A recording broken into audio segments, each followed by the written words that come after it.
Welcome to this presentation from Sarah Neville from Knutsford Training and Consultancy on behalf of Childcare.co.uk. This PowerPoint is part of a series of information guides which are intended to support newly registering childminders.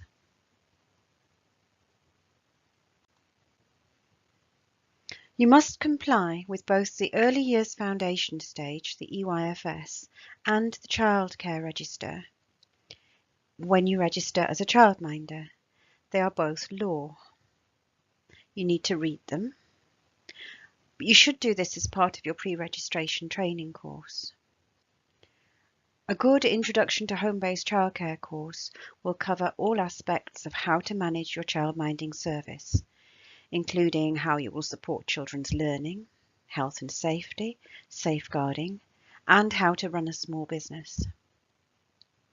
During a pre-registration visit, your Ofsted inspector will ask you about different aspects of your future business, and you'll need to answer the questions confidently to show you have fully researched your new career. There are lots of pieces of relevant legislation for childminders. Again, you should have looked through them during your pre-registration training course. These are just a few of the most important ones, but there are many others. You also need to be aware of guidance documents which will support your practice. You will use Early Years Outcomes to track children's progress, the Progress Check at 2 guide when you're writing statutory progress checks for 2-year-olds, the inspection documents you'll find useful to read before your inspector arrives to make sure you're doing everything you need to be doing. There is lots of guidance out here to help you. You just need to ask. Ideally, you will have done an Introduction to Home-Based Childcare course, or you'll be in the middle of it when you're watching this presentation. If you haven't done a course, you should have a background in early years, and you'll need to be confident you can answer the pre-registration inspection questions. In addition to the course, you should get yourself on some local Safeguarding Children Board approved training. It's really important because you get the local reporting numbers and contact details for your local area, and you find out what your local authority expects of you if you're making a call to them for any reason. They're all slightly different. Your course should cover what to do if you have concerns about a child's well-being or safety, and what to do if there's an allegation of abuse made against you or a family member or a visitor or similar. It's a statutory requirement to have a written child protection and safeguarding policy and procedures. You must also have a written complaints procedure, and they must be shared with parents of childminded children. You'll probably find it useful to write these before your inspection and show them to your inspector. You'll also be able to refer to them during the inspection. Ideally, you should complete a paediatric first aid training course, a 12-hour course, before you apply to Ofsted. If for some exceptional reason you've already put your application in and the course has been delayed, Ofsted must be informed, and the inspector will decide what they want to do next. The Disclosure and Barring Services Check, the DBS, must be a special one for working from home. It's one that you get through Capita for Ofsted, and you must get this for every family member over the age of 16. It currently costs around £53 for a DBS. You will also need to ask your doctor to complete a health declaration booklet for you, and that's returned to Ofsted. You have a right to see it before the doctor sends it off.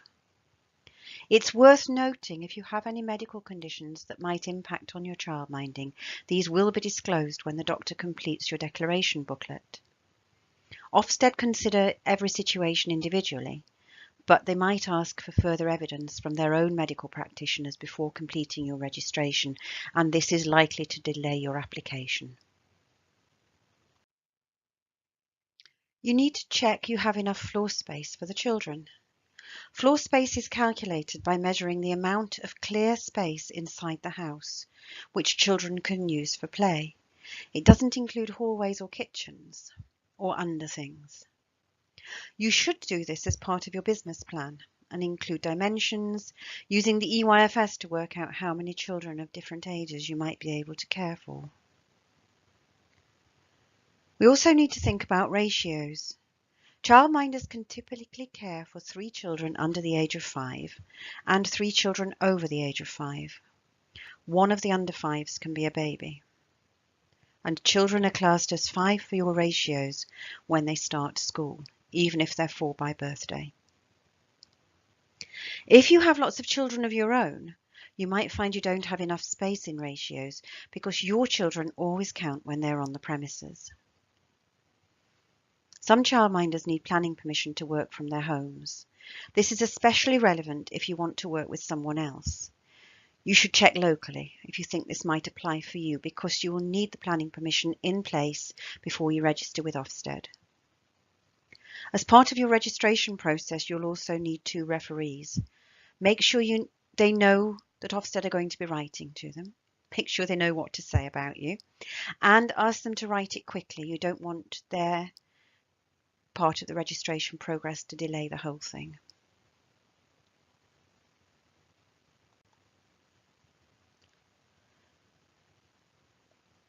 This is what it looks like on the Ofsted site when all your checks are complete. So your training's done, your first aid's done, the criminal records, the DBS check, social services is part of the DBS check, your health declaration's back from the doctor, your references have come through, both of them, and anything else that was needed to be done has been completed. You're then ready to submit your EYC form and for your family members to submit their EY2 forms, which link them to your registration. You each need a government gateway account. They don't do it on yours and you don't do it on theirs. The application is all linked together through your unique reference number, your URN. That starts with EY and it's normally 6 numbers long. When Ofsted receive your application through the EYC and they link it to all the EY2 forms, they'll ask you to pay them a fee. It's currently January 2018, £35 a year, but there has been a lot of talk about it going up. It hasn't increased for years. So you'll receive an invoice and you'll be expected to pay your fee. And then you're waiting for your inspector to come out and visit you. Once you submit your forms, Ofsted will normally contact you within a few weeks. They have up to 12 weeks as a rule to complete the registration progress. If you don't hear from them, you might find it helpful to log back in to check your forms have been submitted properly. And there might be other delays. You can always ring Ofsted and chase them if they seem to be taking a while to process things. The 12 weeks gives you plenty of time to prepare your house and garden, finish any bits of paperwork you need to complete for running your childminding business, and think about what you want to show your inspector. You'll want things ready like contracts and record-keeping paperwork, complaints and registers, and things like that. If you look at the other suite of documents linked to this PowerPoint presentation, you will find lots of support and lots of links to further support. You need to prepare your house and garden. Think, what does your ideal childminding setting look like in your head? Do you want to be a mini nursery? Or do you want to be more of a home-based setting?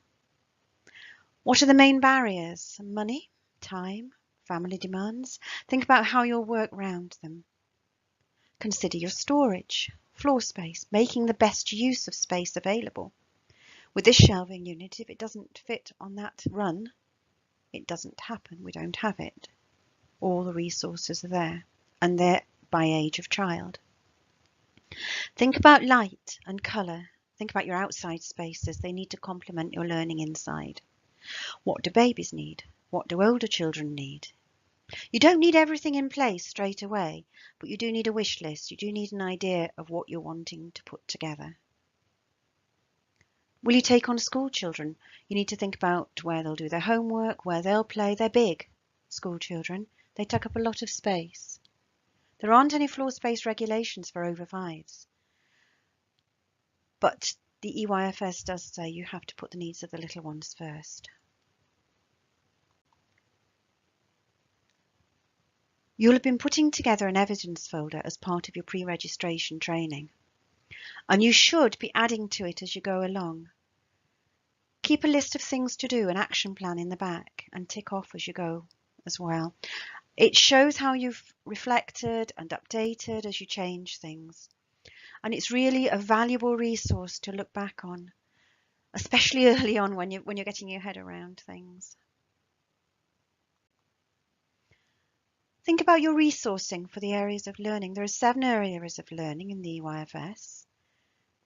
The 3 prime areas: communication and language, physical development, and personal, social and emotional development. They're the key areas, but we can't ignore the others. Literacy and maths are very important during inspection, understanding the world, and of course expressive art and design. Ofsted won't expect you to have everything for every area of learning, but as I said, if there are gaps in your resources, a wish list can be useful. Pop it in your evidence folder, show it your inspector. You'll need to talk to Ofsted about your daily routines and the sorts of activities you'll offer the children. In the registration visit guide, I've given you lots of advice about preparing activities for different ages of children, because your inspector is likely to ask you about this.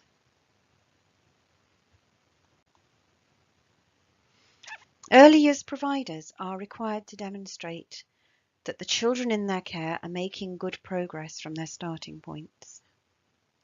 To do this effectively, you'll need to ask parents for children's starting points before they start with you, and then you use a cycle of observation, assessment and planning for each child's learning.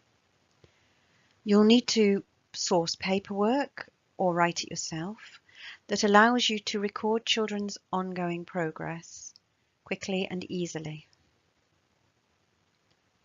It's really important you don't overcomplicate things.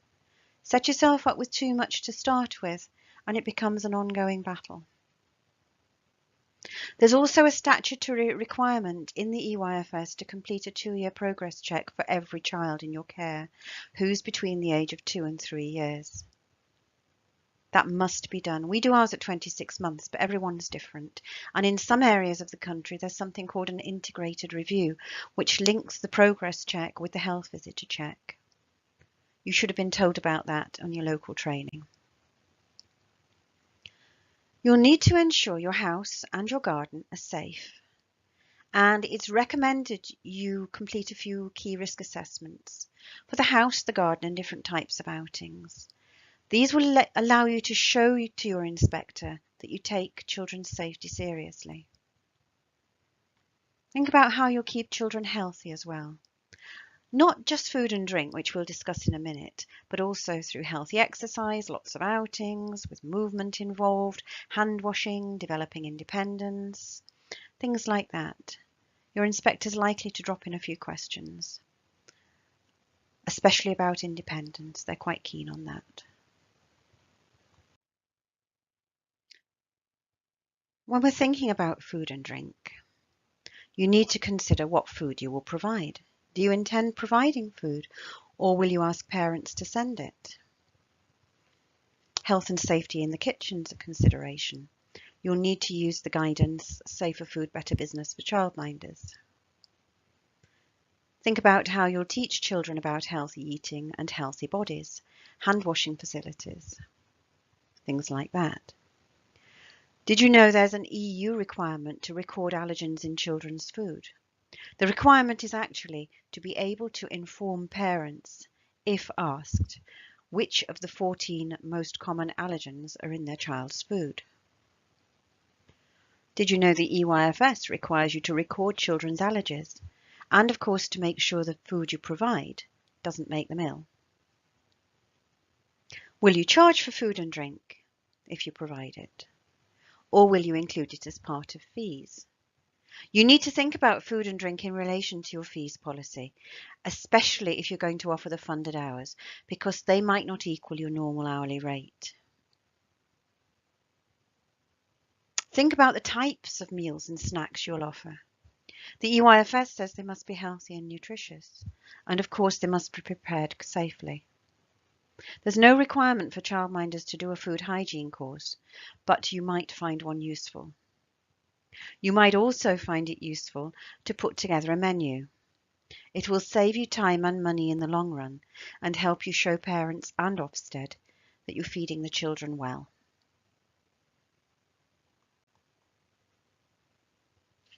As part of your registration, all childminders are required to promote equality and diversity and to support children with special educational needs and disabilities. We must be sure that we can comply with the Equality Act, which requires us to make reasonable adjustments to support children's needs. This should have been covered in your pre-registration training course, and your inspector will look at your resources during your visit to check they're suitable. If you're waiting to buy something, again, put it on your wish list. Childminders are also required by the Prevent Duty for England and Wales to actively promote British values. The purpose of British values is to give children the resilience to say no if they're being drawn into radicalisation or exposed to extremism. You need to find out about British values and know how they will be embedded in daily practice. This isn't normally part of your training course. It is extra CPD you'll need to do. Childminders must support children's behaviour and must tackle what Ofsted refer to as poor behaviour quickly, so children get back to their learning and are not disturbing each other's learning. Your inspector will talk to you about this, and you will find it useful to have a written behaviour policy which you can share with your inspector and in the future share with parents. It's a requirement of the EYFS to work in partnership with parents and with other professionals and agencies involved in children's lives, if relevant. This sort of partnership working has been shown to raise outcomes for children. For example, during this period when you're waiting for Ofsted to come, you might find it useful to put together a welcome booklet for parents or a loose leaf file of documents for them to look through. Don't forget to include information like your opening and closing times, your daily routines, things parents want to know. There is quite a list in the EYFS of things we must inform parents about. It's towards the end, you'll see it. Very important to go through that and make sure you can tick them all.